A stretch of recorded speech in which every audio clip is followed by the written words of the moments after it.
Le gaz de schiste, future richesse minière sud-africaine. Selon les autorités sud-africaines, les tractations ont commencé pour l'exploitation du gaz de schiste d'ici à 2017. L'agence d'information sur l'énergie révèle que le sous-sol du désert de Karoo, au centre-ouest du pays, contiendrait plus de 390 000 milliards de pieds cubes de gaz de schiste, soit plus de 400 années de consommation. L'exploitation de cette zone minière était prévue depuis 2012, mais faisait l'objet de polémiques entre le gouvernement et les écologistes sud-africains. Les régulations concernant le gaz de schiste ont été publiées au deuxième semestre 2015-2016.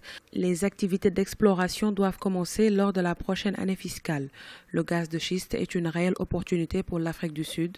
Cela va créer de la valeur ajoutée à nos richesses minières. L'Afrique du Sud dépend fortement du charbon pour les besoins de sa production d'électricité. Elle se trouve être dans une course contre la montre par rapport à la diversification de son approvisionnement énergétique. En tant que segment de développement en Afrique du Sud, à côté de l'agriculture, effectivement, le développement de ces énergies peut contribuer davantage à l'économie du pays. Mais attention, tous les autres moyens énergétiques qui ont été utilisés semblent assez chers aujourd'hui, à $30 seulement de son prix.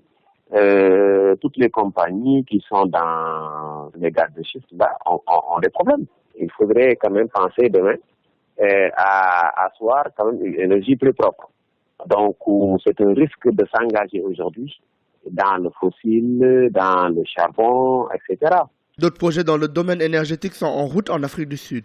Le pays compte renforcer sa production d'énergie nucléaire à travers la construction de 6 à 8 réacteurs qui devront produire environ 9600 MW d'électricité. Pour l'instant, la centrale de Coburg fournit déjà 4,4% de l'approvisionnement national d'électricité, soit 1830 MW.